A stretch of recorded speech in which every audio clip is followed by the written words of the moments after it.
boy, did I ever get tired of seeing this guy in Street Fighter 4. He won a crapload of tournaments, and he was a heavy presence throughout Street Fighter 4's 8-year run. He was one of the more polarizing characters, as a handful of pros swore by this guy, but I think he'd be a terrible fit when you have much better options like Yan and Yang out there. That's an interesting point. Like I would agree with you to begin with, but the idea that's like you want to know what your game is before you start throwing not RNG stuff, like that's probably its own conversation, but kind of random crazy chaos stuff. Like, yeah, let us figure ourselves out before we start going crazy. But her saving grace is her gameplay. No. I couldn't even get that line out with a straight face. She's one of the most hated characters from a gameplay perspective in the history of the franchise. I just want to piss everyone off on the internet, John. That's where I'm You're going good at for, that. So, yeah, I am.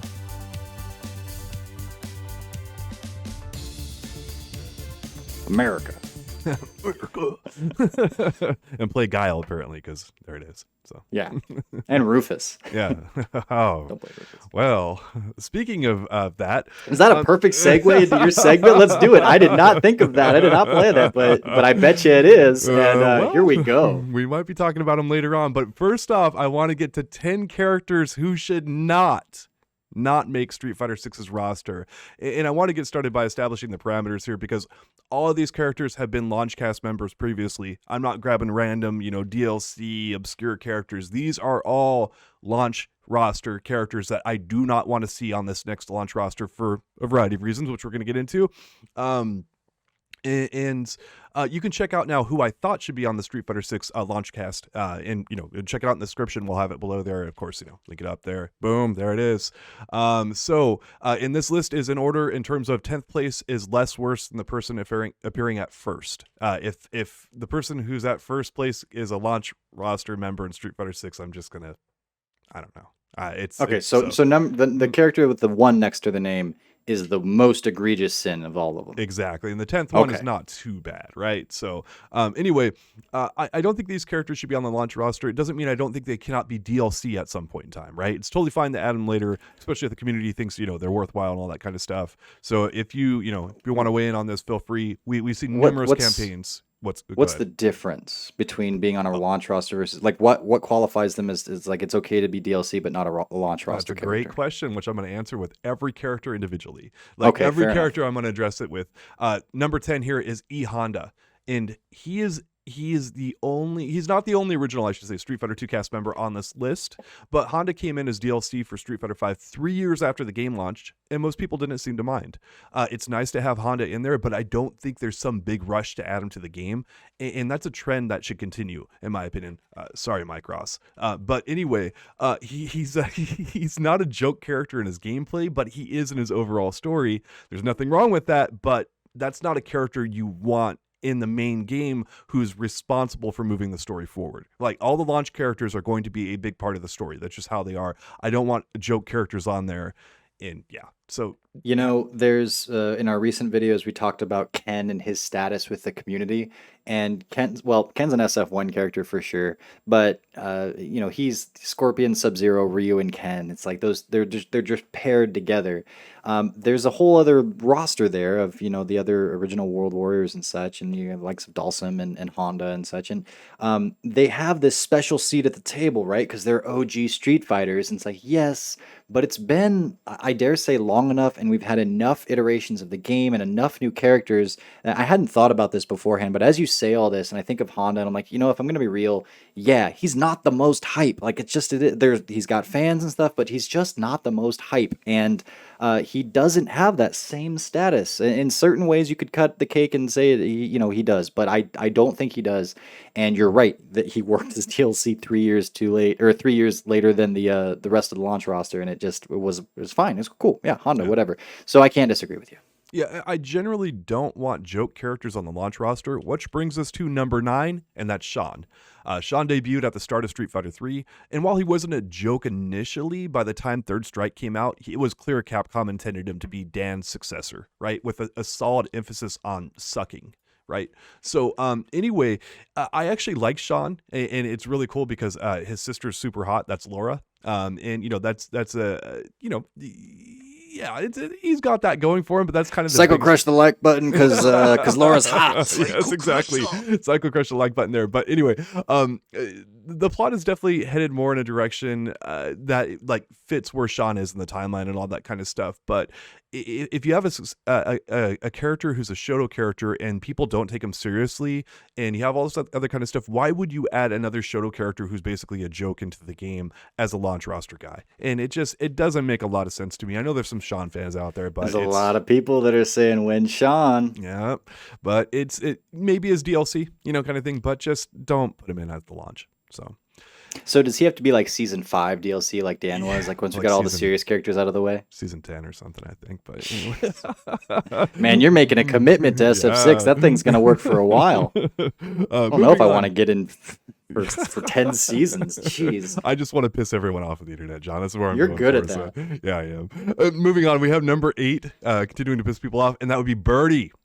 Look, Capcom took a risk adding Birdie into Street Fighter V, and I think they had a fresh idea for the character, and it fit what they were trying to do with the game. Overall, I think Birdie is a good idea for Street Fighter V, but I don't want to see him back, mostly because of what he does in terms of his gameplay is a lot of overlap with other characters. And initially, Street Fighter V was known as Grappler Fighter 5. And with Birdie, he only added to that, and it made sense because the game was heavily based around command throws, Okazemi, all this other kind of stuff. I don't want to see him come back because I want to see different gameplay styles represented initially, not just rehash what we just went through in spades, right? And then, there's stuff like the gross out factor that, makes more sense in Street Fighter V because clearly the gameplay was hella gross and, so flicking boogers and stuff at people, that just made so much more sense. So I'm hoping Capcom kind of cuts that crap out and just, if they're going to add Birdie in, put him in as DLC or don't even put him in at all, put him on a diet of not being in the game.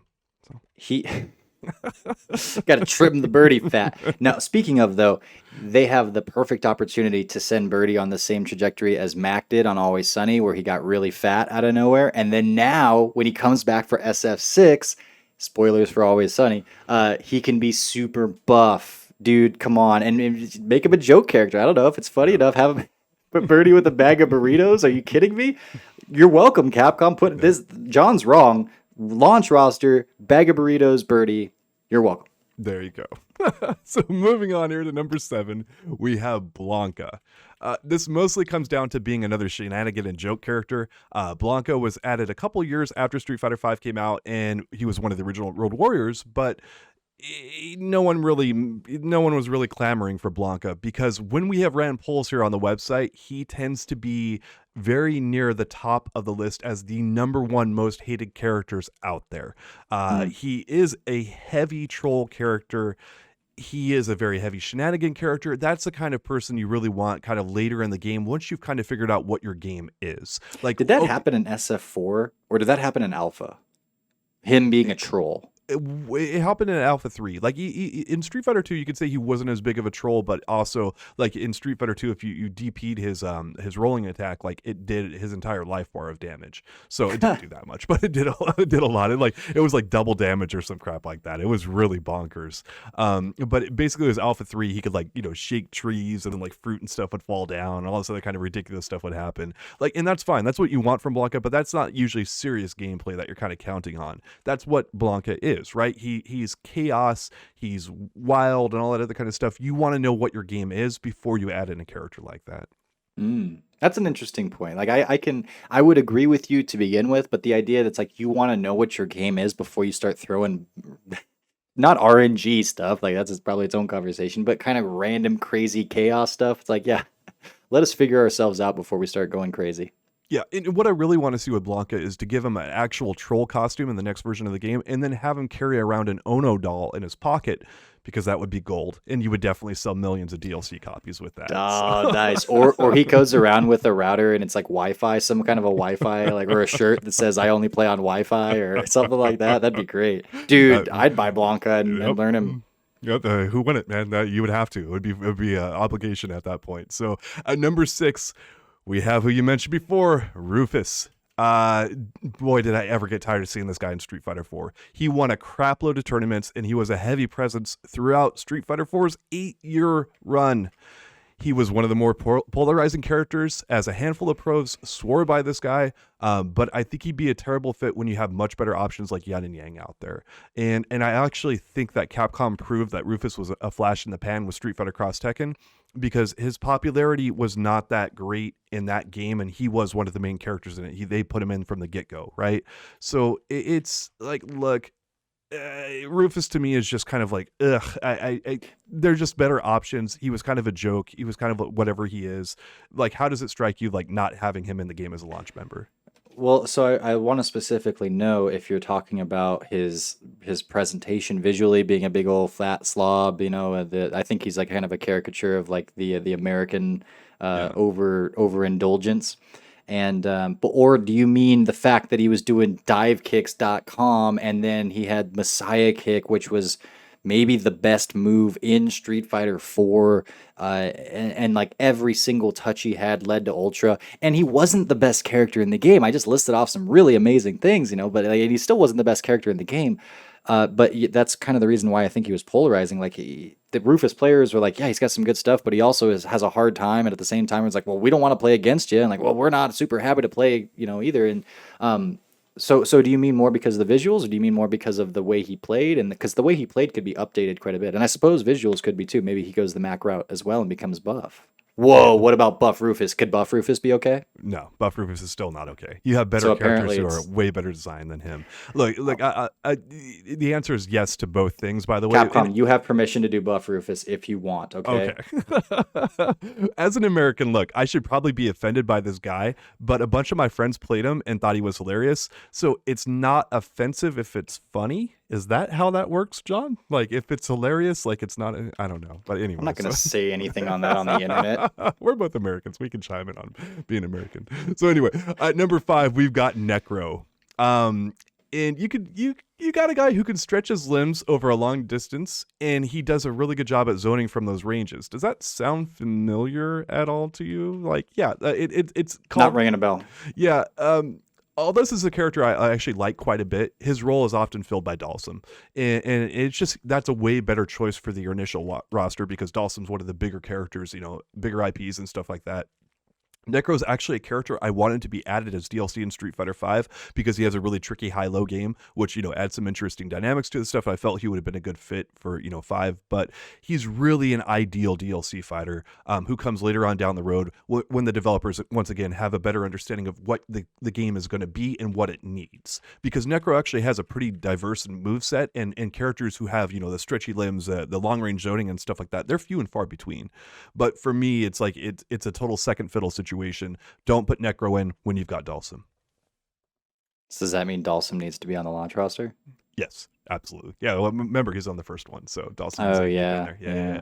Yeah. Probably because he wouldn't be a great DLC character. Yeah. Who's gonna buy him except for the 5 people who play him? So, shout out to Arturo. Anyway, number 4, we've got El Fuerte. Capcom Thank you for putting El Fuerte on this list. He's going to be on here. Capcom really dropped the ball with this guy almost throughout Street Fighter 4's existence. He had he had ridiculous mix-ups, and a fairly racist character design. He was a grappler who did low damage on his mix-ups and often led to frustration from his opponents from getting caught in his vortex and kind of staying there in that vortex without kind of being let out. And, oh, man, shouts to Kai, who would just sit there and troll people and just smile and laugh and other stuff. Man, that was great entertainment, unless you happen to be on the other end of it. Kai did it with like this nihilistic approach of like, I hate this game and I'm gonna find the worst part of this game and then just highlight it so that everybody else can hate it with me. Yeah. It's like that's a James Bond villain if I ever heard one. And I hats off to him, like, right on. And I hope wherever you are, whatever you're doing, Kai, working on your giant blue laser to destroy the Earth with, right on. I hope you're doing well. But yeah, that was a special place you have to get to like, I'm gonna play this to spite the game. Yes. Yeah. Well, he was a Third Strike fan, and he thought SF4 was bullcrap. So boom, he played it a lot. But El Fuerte also got really good later on in Street Fighter 4's lifespan and started doing massive damage with his chest buster attack, which is one of those quesadilla bomb. Yeah, it's one of those horizontal moves that carries minimal risk and super high rewards, which we learn to hate with a passion in Street Fighter 5. So we kind of learned that these moves are a little bit like, if you're going to have a move like that, please have it have proper risk, which it definitely did not. So Ferte is basically just not how you do a character, and hopefully they kill him off in the sequel out of embarrassment. Dude, his move name, Steven's always bad at those. I want to say Nacho's Punch. That's not one of them, but it might as well have been. Like, basically insert Reese's term here, and boom, that's the name it's of it. insert Mexican food item, and then insert fighting attack, and there you go. And that's about the amount of thought the Capcom put into Fuerte. I will say that he entertained many, especially because of Pepidai. Yeah, Pepe. That was like, people tuned in. A lot of people probably tuned into a lot of those streams just to see how Pepidai would do with Fuerte, and I get it, but man, it was not fun to play against him, and he was probably a reason a lot of people didn't want to come back. So, yep. Speaking of a reason a lot of people wouldn't want to come back, at number 3 we have Abel. In Sanford Kelly, I got you, fam.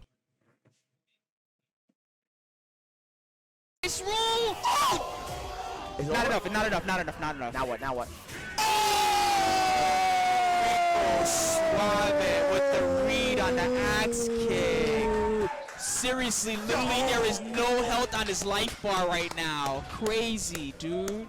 Wow. Yo. Incredible match. Sanford has to be.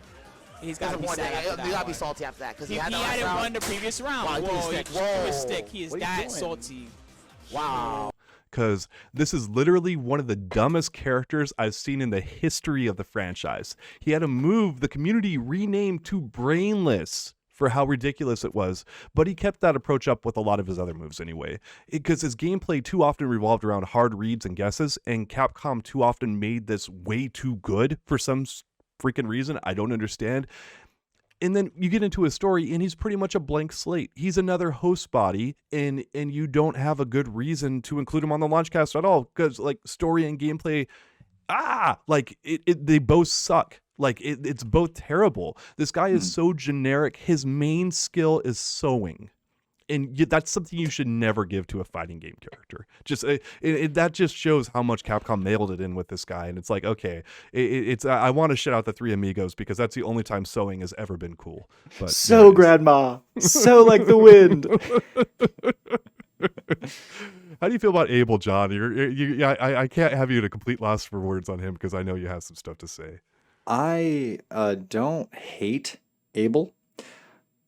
My training partner, before he jumped over to Fei Long in 2013 or so, played Abel, and I definitely felt the mix-ups and such. You're right though, because like being just in mix-up city for the sake, it's like command grabs, where it's the vortex, and it's not that Abel had like the best vortex in the game or anything like that. And actually in a certain way it wasn't, because you did have legitimate options out. But it's not fun just playing that. It's hard to dial in because you need a certain amount of like, okay, I'm going to throw rock, you're going to throw paper, and we'll see what happens.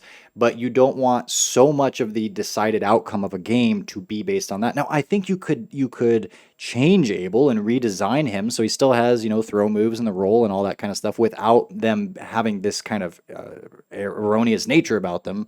But maybe the ship has sailed. Although he was a protagonist character. So I would be okay with them taking another pass at Abel. But as he existed in SF4, I hear what you're saying. And especially as he existed in Super SF4 with Brainless, get out of here with that. Yeah. So you're saying that they could, but the question becomes, why should they do that? And that brings us to number 2, Elena.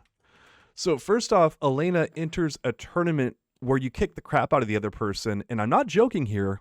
She enters the tournament to make friends. I don't know what drugs Capcom was doing when they came up with that concept, but I'd be happy to share some with them at the next conference. So see you guys there. But anyway, she's nearly as bad as Abel in terms of being a blank slate when it comes to the plot, but her saving grace is her gameplay. No, I couldn't even get that line out with a straight face. She's one of the most hated characters from a gameplay perspective in the history of the franchise. I legit wonder if Capcom included Elena as a launch character, how many less copies of the game they would sell. Judging from the reactions online, it'd be quite a bit less. So Now, is this something that happened in Street Fighter 3? Did they hate her then, or was it her Street Fighter 4 presence? Well, the only thing about Street Fighter 3, she pretty much sucked entirely throughout the game's lifespan. So, and they actually didn't do something like where she takes damage and then she can heal herself from that in a fighting game, which is probably one of the worst ideas ever. Yeah, so there was a lot of stuff that Elena kind of didn't really register with until she came around into Street Fighter 4, and they made some really interesting design choices there and said, let's go ahead and throw a wrench into everything people know. And there it is. She also had the most annoying song in Third Strike, right? Is She Beats in My Head? Yeah, the beats in my Yeah, head. I mean, it's fun for a second. Now, it's stuck in my head for the rest of the day, and I'm Yeah. sorry, I'm sure it is for you too because I brought it up, but it's for We're you gonna play guys. it It's now. for the Yeah, podcast. let's play it on the things just so we can piss everyone off and everyone dislikes the video. Yeah, stop watching now. Oh man. All right, John. Number 1, final character. Elena again. Yeah, I wish. Close. Fong. Bison's new number 2 ended up being a turd in almost all aspects. 10 points. This guy had every chance to succeed and become a notable member of the franchise, but failed to make an impact pretty much at all. A bunch of pros picked him up initially. He had a unique mechanic in his poison system, and he was hella high up the ladder at Shadowloo. When it was a dominant force here in the Street Fighter universe, he had like everything going for him. And then all of it fell flat, to the point where I can't think of a single Fong moment where he shined in the entire story mode. Like it wasn't until Mono won with him recently, and shouts to Mono, he does great work with them. Anytime a low tier character wins a tournament, big props to the player, but he has just been this gigantic flop. And maybe Capcom can come up with something for him later on, but he was nearly dead on arrival, and why would you want to repeat that same mistake twice? Every time the character pops up in ranked, my stomach doesn't go like, oh, a challenge. Yes, let's do it. It goes, crap, I'm going to lose all these points to this Fong player because I have no idea 5 years into the game how to play against him yet.